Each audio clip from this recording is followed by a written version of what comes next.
Alright, finally back with the tier list series, and we're starting with physical. And the reason why I'm doing this is because you mainly want to focus on one element. But I want to go ahead and disclaimer myself because you may find characters higher or lower on this tier list depending on your situation. But at the end of the day, this is my opinion. So let's go ahead and talk about the current playstyle of physical to where I'm mainly basing my rankings off of. So Yan Miao is a hyper carry to where she's mainly doing a series of dodges and normal attacks, which are powered up by her skill and trait. And when it comes to the other characters on the team, they're mainly just buffing her damage. So let's go ahead and start this tier list off by talking about the standard characters, and the first one being Shiro, and I'm gonna have to rate her as a B. The reason being is because she has extremely good shatter, but a very long skill cooldown. On top of that, you really want to try to get her to 3-star so that way you can get a skill reset. Plus her field that she uses as shatter is extremely small and enemies can easily walk out of it. But when it comes to utility, I have to rank her as an A, because even with all these downsides and you're in something like a raid and you're tanking and you really need to shatter, Shiro is your go-to character.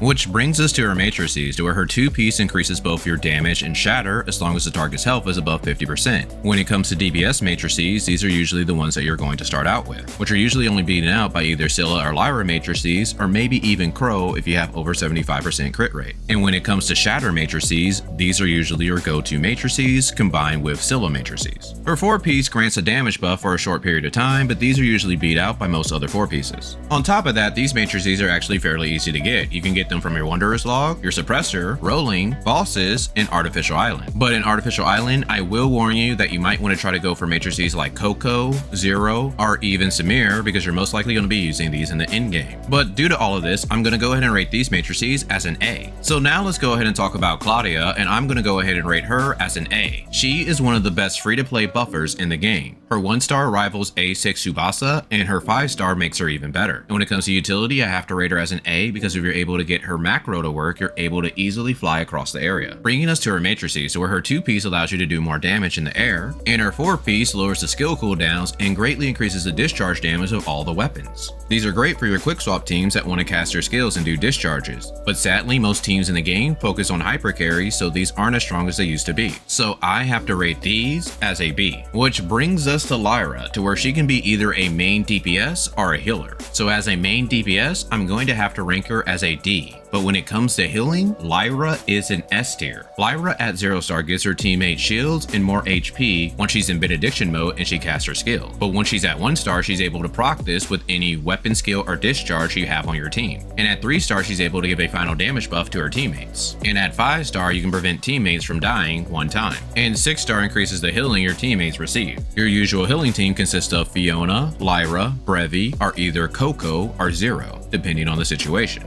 And no rating for utility since she does not provide any special features. Bringing us to her matrices, where her 2-piece greatly increases your attack, making these one of the best DPS matrices in the game, with her 4-piece being great for physical main DPSs by increasing the elemental damage and allowing you to block oncoming damage for each dodge. These are generally only beaten out by the newest limited matrices, to where I recommend that you save your Poopa purchases and your base chip so that way you can get a 3-star 2-piece, making me rate these matrices as an A, but do note that they do nothing for healing. Bringing us to Umi, to where she is a main DPS slash buffer, and I'm going to rate her as a C. As a main DPS, she is very strong as long as her skill is active, and as a buffer, she can rival Claudia as long as she has 3-star. Only problem is her charge bar, to where she needs characters like Gnonno to quickly charge it up, to where you can lose a lot of DPS trying to charge her bar. And no rating for utility since she does not provide any special features. Which brings us to her matrices, to where the only thing that they bring are a final damage buff, but matrices like Zeke or Fiona's can rival that. On top of that, they're more restrictive than other matrices, to where you need 2 physical weapons to activate them.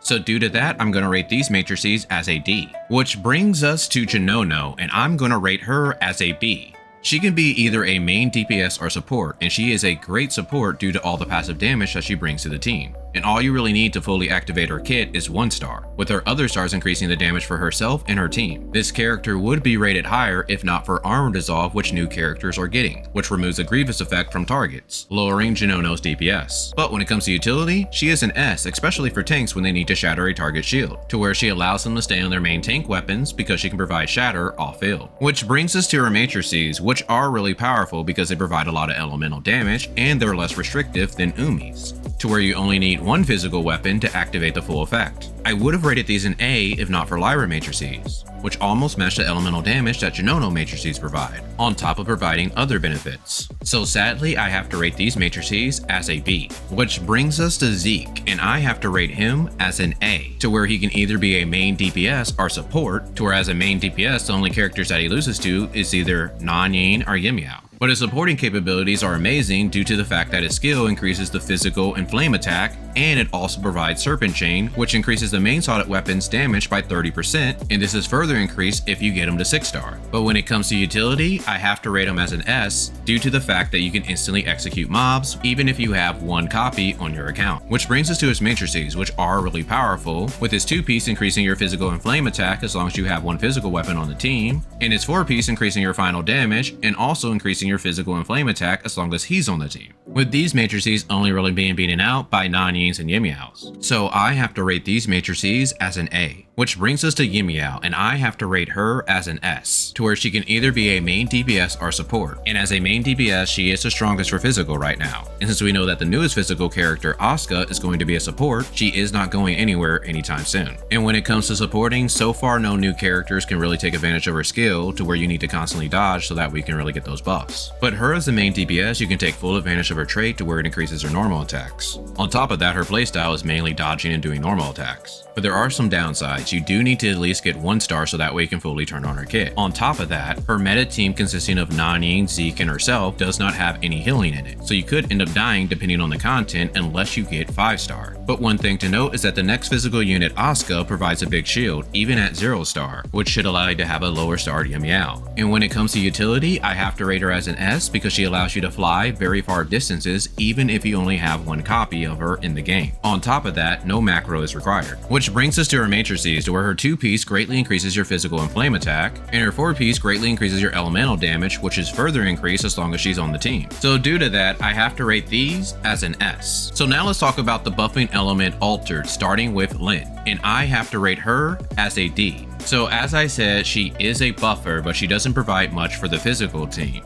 On top of that, you really need to try to get her to 6-star so that way you can bring out her full capabilities, which I don't recommend that you do. But when it comes to utility, I'm going to rate her as a C because she can be helpful in modes like Altered Sequential. Bringing us to her matrices, to where her 2-piece does increase attack percentage, but it does have a stacking mechanic, which can be difficult to keep up. And her 4-piece increases final damage, but it also has a stacking mechanic as well, and you do need her on the team and her field active. Due to all these constraints, I'm going to rate these as an F. Which brings us to Fiona, and I'm gonna have to rate her as an A, due to the fact that she is a great buffer for the team, even if you have 0-star because she has the scatter technique Maelstrom, which greatly increases the physical team's DPS. On top of that, her stars are very strong as well, with 1-star greatly increasing the team's final damage, and 3-star allowing you to execute your targets once they reach a certain HP threshold. But when it comes to healing, she is an S tier, especially when you can get her to 3-star because she's able to execute opponents at a higher HP threshold as long as you're in benediction mode. So now let's talk about her matrices. Her 2-piece greatly increases your attack, but it is conditional, but it is very easy to activate. All you have to do is just do damage with the character that the matrices are attached to. Her 4-piece greatly increases the final damage as long as you use one of Fiona's scatter techniques, which is very easy to do as long as Fiona's on the team. So due to that fact, I'm going to rate these as an A. But for my healers out there, I'm going to rate these as an S, because these also increase the final damage of your teammates as long as you're in benediction mode. And with her being one of the best healers in the game, she's not going anywhere anytime soon. Which brings us to Nan Yin, the newest altered character added to the game, and I have to rate her as an S. So if Nan Yin's in your team, she increases whatever weapon you're on's damage by 15%. On top of that, when switching from a physical weapon to Nan Yin, she now does physical damage, allowing her to take advantage of the physical damage buffs from your gear. Also, her skill can produce a lot of damage based off the damage that you're able to output while the skill's active. And her discharge allows you to get sweeping form, making your criticals do more damage. And when it comes to utility, she is rated an S as well, due to the fact that she can inhibit other weapons even if she's not on the team. But if you're able to get her to 1-star, this further increases by 1% for each star you have on that weapon. And if that wasn't enough, she has the ability to put 2 portals on any location on the map, making these extra space rifts, allowing you to teleport into places that are hard to get to, with her further stars increasing your team's damage, and 5-star allowing you to add an extra portal to the map. Which brings us to her matrices, to where her 2-piece greatly increases your attack and allows you to get a discharge bar at the start of the battle. These are so powerful, it's basically like having Lyra matrices but in the background. To where her 4-piece greatly increases the final damage and it also increases your crit damage, but she does have to be on the team. Due to how powerful these are, I'm going to have to rate these as an S. Which brings us to PHYS, to where I'm going to have to rate her as an A. To where even at 0 stars, since she greatly increases your flame base attack and Yan Miao can take advantage of that, she's actually not a bad candidate for the team. To where she could possibly take Nan Yin's place depending on star level. Especially if you can get her to 3 star, to where she can get an extra Fantasia clone, allowing your base attack to be further increased. And when it comes to utility, I have to rate her as an A because she does allow you to fly horizontally pretty fast. The only problem being is that you train a lot of endurance unless you are at 5 star. Bringing us to her matrices, to where her 2-piece increases your attack as long as you have a flame weapon on the team, which counts for Yan Miao and Zeke, and her 4-piece greatly increases your elemental damage as long as you have a flame weapon as well. But if PHYS is on the team, they further increase your final damage. Due to Zeke and Nan Yin being the preferred choice when it comes to Yan Miao, I'm going to rate these matrices as an A. Which brings us to Plotti, to where I'm going to have to rate her as a D. Since she is a dual element, a lot of people may think that she's pretty good for the physical team, but unfortunately she does not provide much for the physical team besides her 3-star, which is not enough to justify her on the team. And no rating for utility since she does not provide any special features. Which brings us to her matrices, to where her 2-piece greatly increases your flame and physical attack, and her 4-piece greatly increases your elemental damage as long as you have a flame weapon on the team, which can be activated with either Yan Miao or Zeke. But if Plotti's on the team, it further increases your final damage. But since you're not going to really be using Plotti in the team, these matrices rank a little lower than Zeke matrices, but I'm still going to rank these as an A. So here you can see all the rankings for the characters and matrices that I mentioned, and hopefully this will help you decide on which characters to go for the physical element. And look forward to my other videos discussing the other elements. And let me know down in the comments if you agree with my tier list. But other than that, I'll talk with you guys later.